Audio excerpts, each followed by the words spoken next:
کچھ حدیثیں ایسی ہوتی ہیں کہ جو بظاہر عام نظر آتی ہیں مگر حقیقت میں وہ خاص ہوتی ہیں، اور بعض حدیثیں جو خاص ہوتی ہیں وہ حقیقت میں عام ہوتی ہیں۔ قرآن میں بھی ایسا ہے اور حدیثوں میں بھی ایسا ہے، انداز بیان خاص ہے اور مراد عام ہے۔ جیسے قرآن کریم میں سورہ احزاب میں آیت ہے فَلَمَّا قَضَىٰ زَيْدٌ مِّنْهَا وَطَرًا، حضرت زید ابن حارثہ حضور کے منہ بولے بیٹے تھے، حضور نے ان کا نکاح کروایا تھا اپنی پھوپھی زاد بہن حضرت زینب بنت جحش سے، میاں بیوی میں نباہ نہیں ہوا، بالآخر حضرت زید نے اپنی بیوی کو طلاق دے دی۔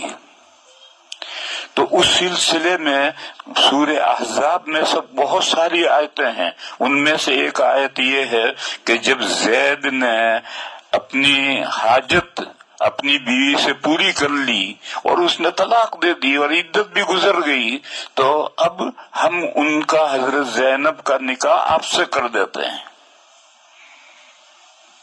تو اب یہ آیت حضرت زید کے تعلق سے آئی ہے، لیکن مسئلہ ساری امت کے لیے ہی ہے۔ تو کبھی نص ہوتی ہے خاص انداز پر اور حکم ہوتا ہے عام۔ اسی طریقے پر کبھی اس کا برعکس ہوتا ہے کہ نص ہے عام اور حکم ہے خاص۔ اس کی مثال ہے ایک مشہور حدیث ہے الائمۃ من قریش، مسلمانوں کا جو سربراہ اعظم ہے امیر المومنین وہ قریش ہی میں سے ہونا چاہیے، الائمۃ من قریش۔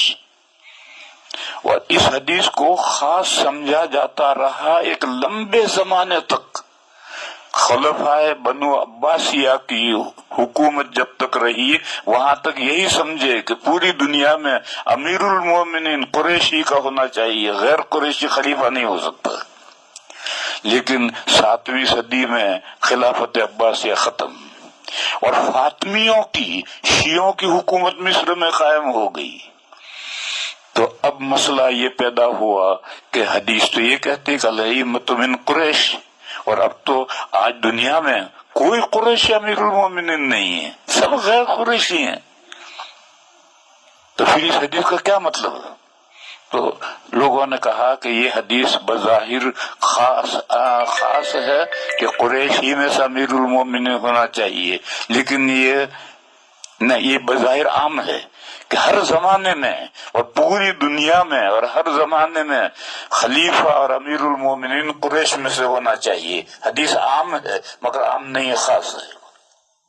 وہ خاص کیا ہے؟ نبی پاک صلی اللہ علیہ وسلم کی وفات کے بعد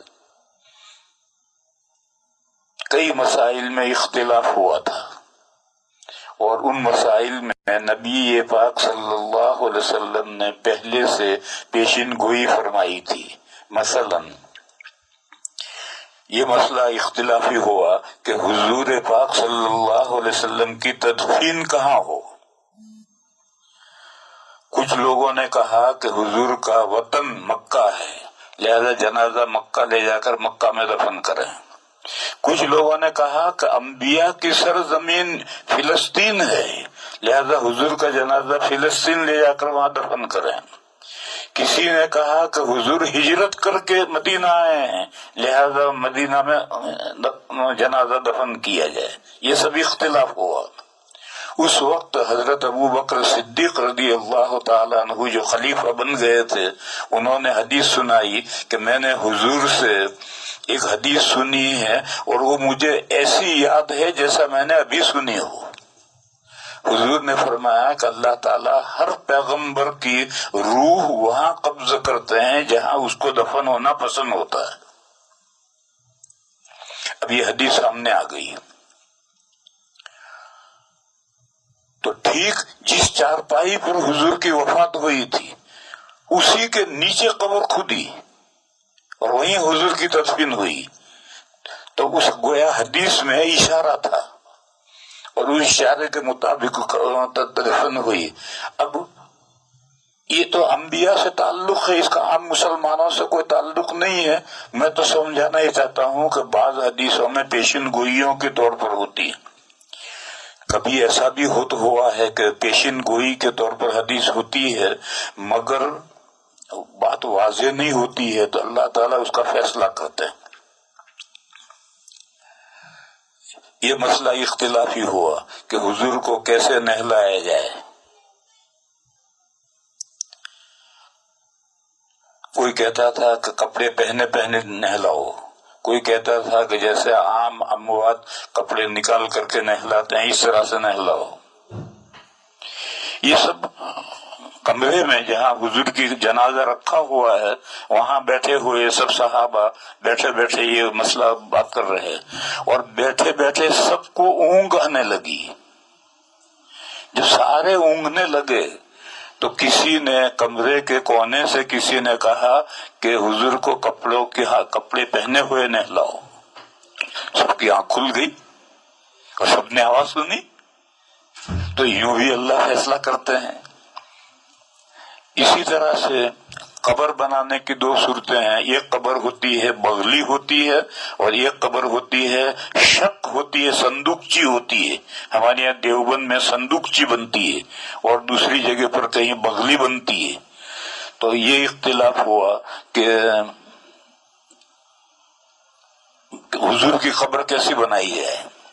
تو کسی نے ایک حدیث آئی سامنے، حضور نے فرمایا کہ اللہ لنا والشق لغیرنا، لحد ہمارے لیے ہے اور شق ہمارے علاوہ کے لیے ہے۔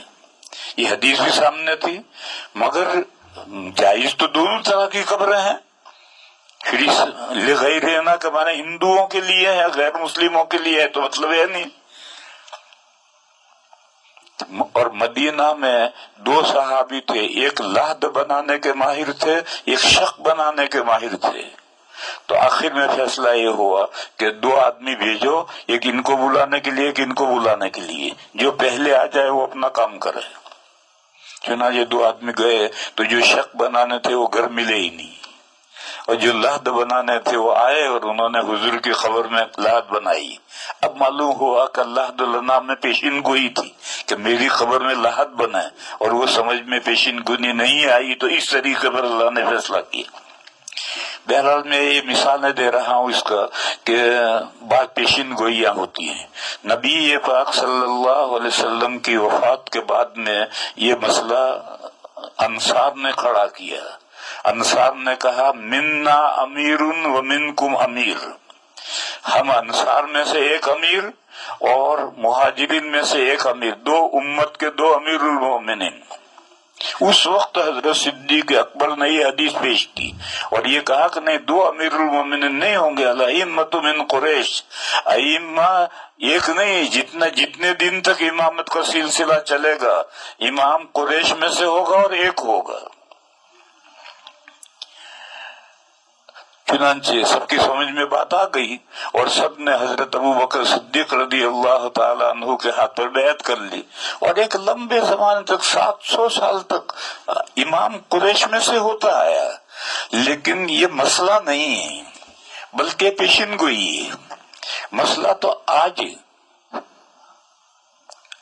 ایک بات درمیان میں ایک بات کہوں، یہ جو شیعہ ہیں وہ شیعہ یہ کہتے ہیں کہ امیر المومنین ہاشمی ہونا چاہیے، یعنی حضرت ہاشم کی اولاد میں، حضرت علی کی اولاد میں امیر المومنین ہونا چاہیے۔ یہ صحیح نہیں ہے۔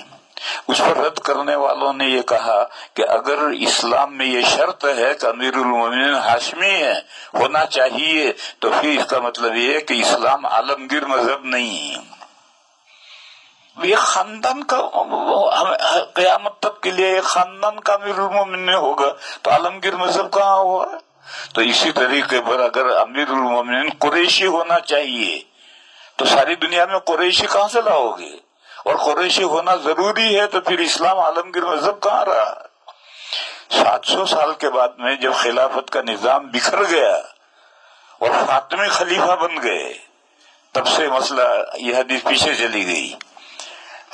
بلکہ جب عثمانیوں کا خلافت آئی 500 سال تک، یہ جو ہلاکو خان اور چنگیز خان جس نے ملک تباہ کیا تھا، اس کی اولاد میں ایک عثمان نام کے مسلمان ہوئے، انہوں نے 500 سال حکومت کی ہے، اور ترکی ان کا دارالسلطنت تھا، وہ تو عرب ہی نہیں تھے، وہ تو ترکستان کے تھے۔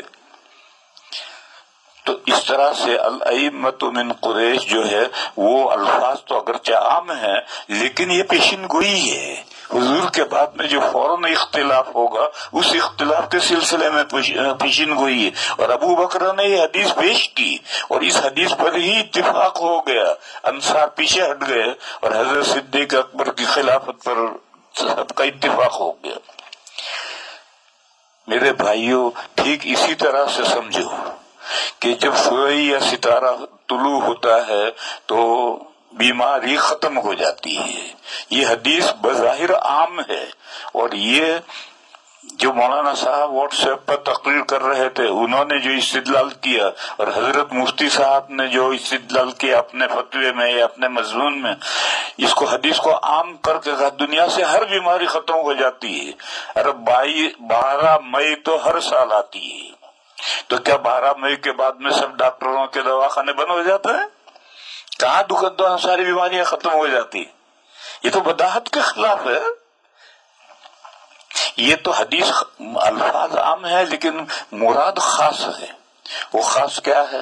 مسلم شریف میں جہاں یہ حدیث ہے وہاں یہ مضمون ہے کہ مدینہ کے لوگ پھل بیچا کرتے تھے، اور پھل بھی ہر پھل نہیں، امرود آم نہیں، صرف کھجور کے پھل بیچا کرتے تھے۔ جب پھول آ جاتے تھے وہ شروع میں ابھی پھل نمودار بھی نہیں ہوا اور بیچ دیتے تھے، پھر پھلوں میں کھجوروں میں بیماریاں آتی تھی، تو بعد میں پھر جھگڑے ہوتے تھے، خریدار کہتا تھا کہ مجھے آمدنی نہیں ہوئی، باغ کا مالک کہتا ہے کہ میں کیا جانوں تیری آمدنی ہوئی یا نہیں، لاؤ میرے پیسے۔ یہ جھگڑے بہت حضور کی خدمت میں آئے تو حضور نے لوگوں سے کہا، مشورہ دیا، وہ بھی مسئلہ نہیں۔ بخاری شریف میں حضرت زید بن ثابت کی روایت ہے کہ حضور نے کل مشورے کے طور پر فرمایا کہ جب تم جھگڑوں سے باز نہیں آتے تو بدو صلاح سے پہلے کھجوریں بیچو ہی مت۔ بدو صلاح کا مطلب کھجوریں کارآمد ہو جائیں۔ کھجور جب درخت پر آتی ہے تو پہلے ہرے رنگ کی ہوتی ہے، جو گھاس کا رنگ ہوتا ہے اسی رنگ کی ہوتی ہے، پھر اس کے بعد میں یا تو پیلی پڑتی ہے یا سرخ ہو جاتی ہے۔ اب جب پیلی پڑ گئی یا سرخ ہو گئی اس وقت اب بیماریاں نہیں آئے گی، اب کارآمد ہوگی، اب کھانا چاہیں تو کسیلی تو لگے گی مگر کھا بھی سکتے ہیں، جیسے آم ہوتا ہے ابھی کچا ہوتا ہے تو لا کر کے اس کو کچمبر بناتے ہیں، چٹنی بناتے ہیں، کھانے کے قابل ہو جاتا ہے، تو ایسے کھجور بھی کھانے کے قابل ہو جاتی ہے، اگرچہ کچھ بہت مزیدار تو نہیں ہوتی۔ تو حضور نے فرمایا کہ کارآمد ہونا جب تک ظاہر نہ ہو اس سے پہلے مت بیچو، اور یہ بھی مشورہ تھا، مسئلہ نہیں تھا۔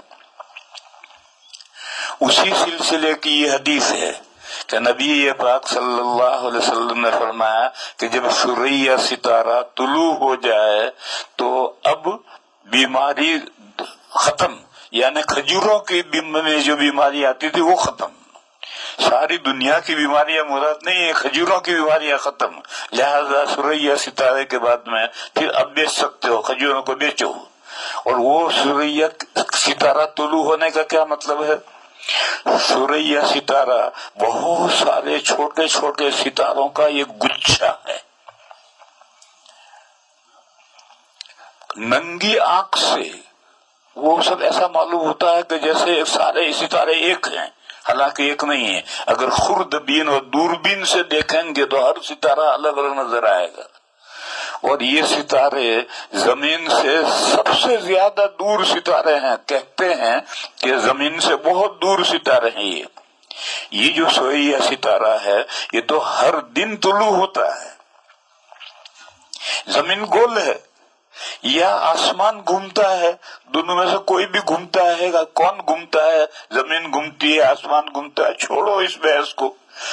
بہرحال ہر سیارہ اور ہر ستارہ روزانہ طلوع غروب ہوتا ہے، جیسے سورج کا روزانہ طلوع غروب ہوتا ہے، چاند کا طلوع غروب ہوتا ہے، ایسے ہر ستارے کا طلوع غروب ہوتا ہے۔